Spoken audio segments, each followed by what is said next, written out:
Morning all, it's Thursday morning now, so I've just emptied the formwork out here, emptied all the tools out, the stove and everything, so I'm going to start putting gravel in now. I've got about 100mm to build up that end and about 200mm this end. I'll put some dollops in with the barrow and I'll get the laser on it and do some dips and make sure it's somewhere near level. Rake it and then whacker plate it, and then I can build me brick arches for the countertop there. So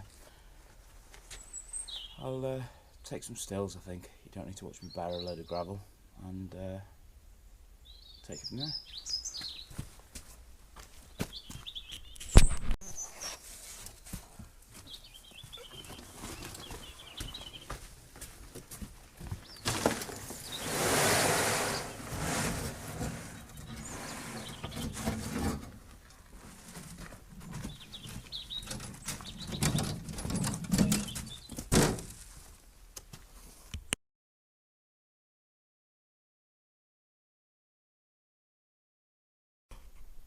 I just dug the footings out for the rest of the wall. That's for the side of the door, or the other side of the door opening, and that is going back to the wall all the way back there. So put 100mm of gravel in there, whacker it, and then more of these. Unfortunately, another 7 or 8 barrow loads to finish off.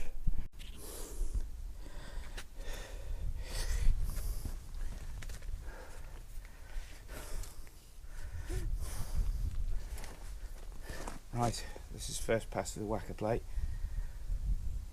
Got it roughly level by eye, but I'll whack it now and then take some dips.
Right, I've whacked it all and I've measured it with my laser, and the dips are done. So that's my datum, 0, that's also 0, and this is where it all starts to get wrong. 50mm low, 60mm low, 80mm low, 80mm low, 70mm low, 100mm low, and then the rest of it's about 100 all the way around. So, more gravel. Well, 4 tons of loose MOT later. I've barrowed it, spread it, dipped it. I'm going to whack it one last time, dip it again. Hopefully that'll be the end of it, because I am tired. So you can see there, built up probably near 300mm there. It's quite nice. My counter, it's all designed around my countertop being about 900mm, which is going to be about here. So got a bit more footings and stuff to do here, but I'll leave that till another day. So we'll get the whacker going, see what it looks like.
on.